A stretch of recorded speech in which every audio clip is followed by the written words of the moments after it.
Let's move on to the parable of the lost son.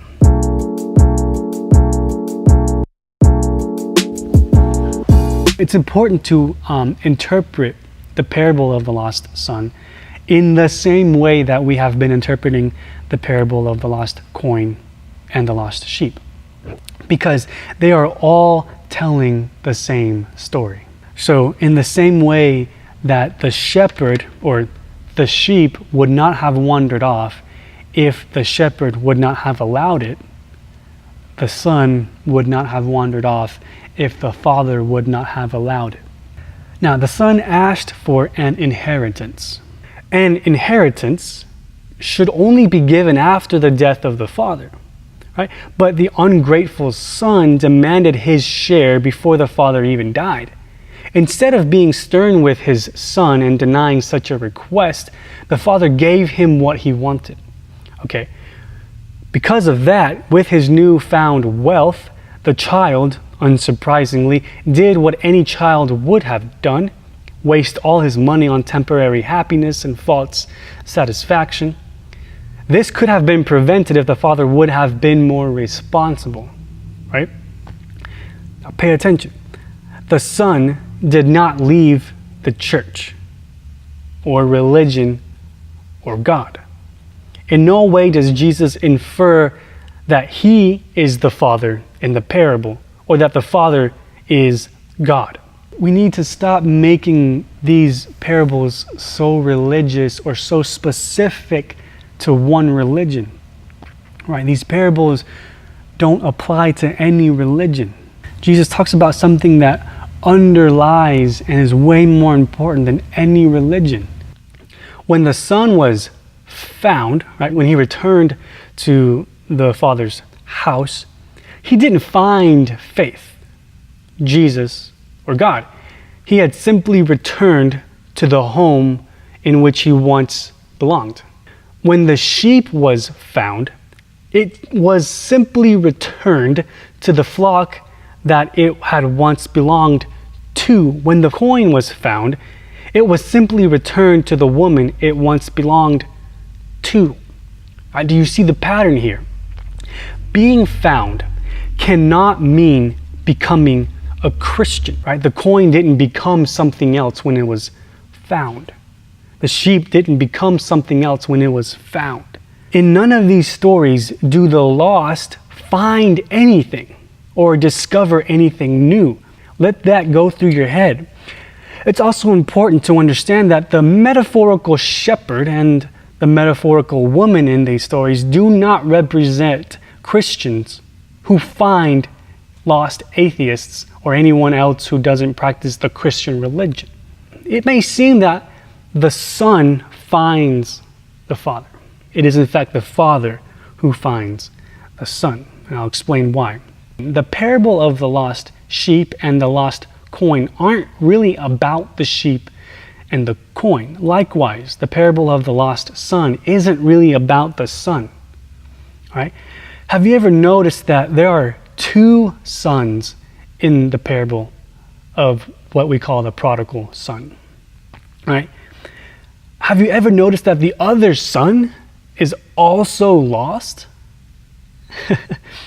It's obvious that the younger son lacks the appreciation for being a member of the family, which is why he decides to completely cut himself off from his family and just leave. Now, the older son doesn't leave home, therefore it's assumed that he must have an appreciation for being a member of the family. This is where the parable is misinterpreted, misunderstood, all right? Just because the older son decides to stay does not mean he has an appreciation for being part of the family, okay?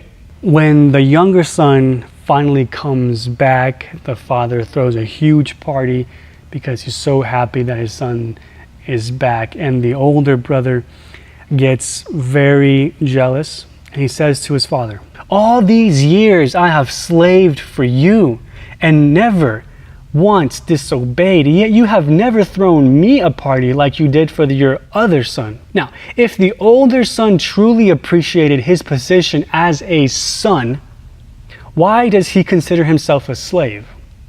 All right? Instead of thinking that the father loves him simply because a father can't help but love his son, the older son thinks he needs to earn the position and status that he was born with, right? A son. He only ever lived and thought himself as a slave. Even though the older son never left, he was never really there to begin with. And that's how the story ends. It never tells us whether or not the younger son and the older son ever find an appreciation for being part of the family. To be honest, it doesn't matter, because the story isn't about either of the lost sons. Right? It's about the father who lost both of his sons. The story tells of a father who loves both of his sons regardless of what they do. Right? The father doesn't require anything from them to be a part of the family or to enjoy what he has. The father's will isn't for them to do anything. Right? All he wants is for them to know that he values them both more than anything in the world, and that nothing they do or don't do will ever change that. No matter what, they will always be welcomed back home. They will always belong. These parables aren't about repentance. Right? Get that out of your head. They're not about becoming a Christian or accepting Christ. Right? They're about community and what it truly means to accept and value others. Right? Let that sink in as well. Jesus calls us to be like the shepherd and the woman who make it their highest priority to find the outcast and the marginalized and all those who society has rejected and excluded. Right? All those who Christianity has rejected and excluded. Should I repeat that? All those who Christianity has rejected and excluded. We can't blame them for being lost. Right? Society as a whole has done something to push them away. Therefore, it is society's job to invite them back. We cannot only accept those who we deem worthy. Right? It is our responsibility to find and welcome everyone into our lives and community. We must also not forget to acknowledge those who don't seem lost, those who have everything but are suffering on the inside and don't know that they belong. Like the older son, he didn't run away. It wasn't noticeable that he was lost, but he wasn't really there. These parables challenge those who are not lost. Right, did you hear me on that one? It puts the ball in their court, right? Not the lost. I hope this helps you understand these parables a little better. I hope it shines a new light on them. It helps you see another perspective. Right? I'm not saying that my interpretation is the only interpretation or it is the correct interpretation. What I'm saying is this is what makes sense to me. This is how I read them. And for me, it makes more sense than the popular interpretation of it. I could be wrong. I admit to that. But I think it's helpful to see another point of view. And I'm happy to give you that point of view.